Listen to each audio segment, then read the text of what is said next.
Senator Elizabeth Warren criticizing the president again on trade. The liberal lawmaker issued a report today, and in part it says, the facts show that despite all the promises, these trade deals were just another tool to tilt the playing field in favor of multinational corporations and against working families. The senator accuses both Republican and Democratic administrations of reneging on labor provisions in previous free trade agreements that date back to NAFTA in 1993. It appears the president's new point man on trade in the Senate is Republican Majority Leader Senator Mitch McConnell. McConnell again praising the president and vowing to pass the trade legislation. Yeah, we'll pass it. We'll pass it later this week. The president's done an excellent job on this. I point out to my members who are somewhat squeamish, as you can imagine, by giving the president power on any issue, given his expansive view of his powers on so many other issues, that this is a trade promotion authority not just for President Obama, but for the next president as well. Joining us tonight, Senator Jeff Sessions, a member of several committees, including Budget, Armed Services, and the Judiciary. Senator, you are breaking with precedent. You are being historic in seeking accountability on these trade deals, because those questions are never asked and answered of a president. We know empirically there have been 40 consecutive years of trade deficits. Those just happen to conveniently begin with the onset of so-called Trade Promotion Authority, as you well know, a fast-track authority, as some call it. This is to the American people who are aware of what's going on. This is a clear and present danger that has been established with, as you alluded to, previous trade deals.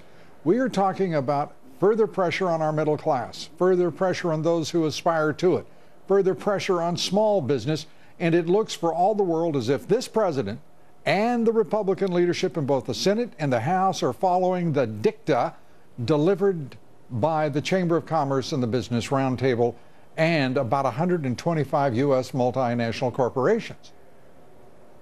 Well, I'm afraid that the concerns you just expressed have some real legitimacy.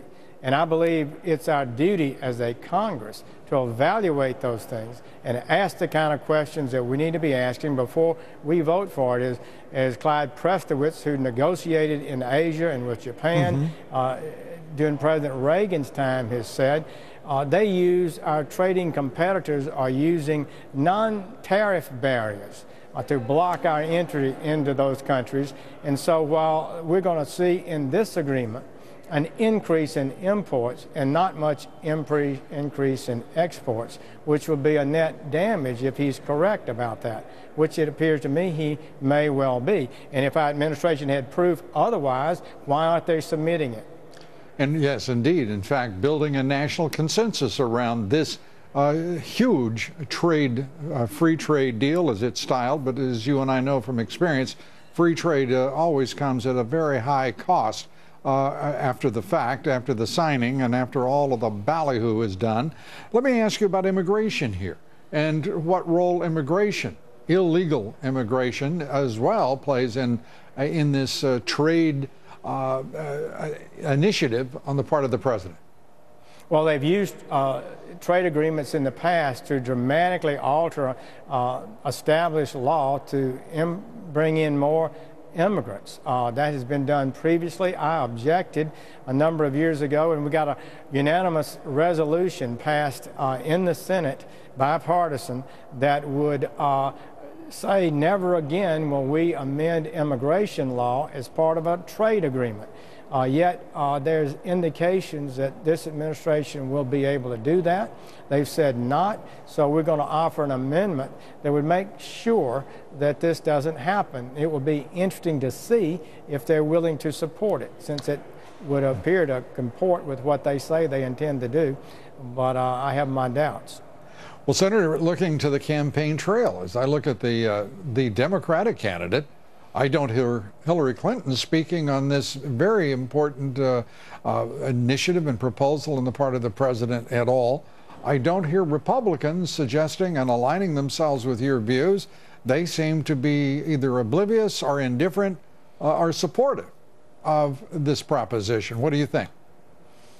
I think it's time, Lou. I think, let me just be frank, I think it's time for us to reevaluate this orthodox view that every trade agreement is good and we should just keep signing on to them.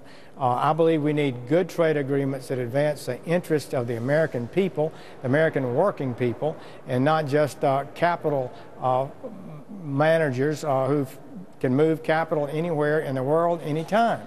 I think we need to ask what's in the interest of the American people. That has not been sufficiently done, and I believe we should head in that direction. Trade is good. We're not against trade. I'm not against trade. We can enhance trade. But I'll tell you that the day when we can enter into a trade agreement that costs one job improperly in America as a result of unfair trade practices by our partners and trading allies is over. That needs to end. We need to defend the American worker, American manufacturing on the world stage. And I don't see how we can be a great nation without manufacturing. And that needs to be analyzed deeply here, I think. Senator Jeff Sessions, always good to have you on the broadcast. Thanks for being with us. Thank you, Lou. And on that subject, be sure to vote in tonight's poll. Do you believe Republicans should be bragging about their support of a so-called free trade deal that will likely cost our middle class more lost wages, the loss of more jobs, and burden further small businesses? Cast your vote at loudobbs.com.